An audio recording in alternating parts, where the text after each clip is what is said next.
আবোল তাবোল কি? এক, প্রভাবতী সম্ভাষণ, ঈশ্বরচন্দ্র বিদ্যাসাগরের রচনা। 2, আবোল তাবোল লিখেছেন সুকুমার রায়। 3, নিরালোকের দিব্যরথ, শামসুর রহমানের রচনা।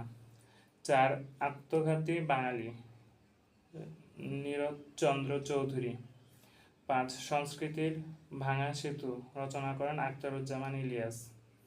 6, শাহনামায়ের লেখক কবি ফেরদৌসী। 7, নদী ও নারী, রচনা করেন হুমায়ুন কবির। 8, পথের দাবি হলো একটি উপন্যাস। 9, পদাবলী লিখেছেন রবীন্দ্রনাথ ঠাকুর। 10, বিষয়বাসী কাজী নজরুল ইসলামের একটি রচিত গ্রন্থ। 11, শাশ্বত বঙ্গ, কাজী আব্দুল অদুদ। 12, সাম্যগ্রন্থের রচয়িতা বঙ্কিমচন্দ্র চট্টোপাধ্যায়। 13, উত্তম পুরুষ গ্রন্থের রচয়িতা রশিদ করিম।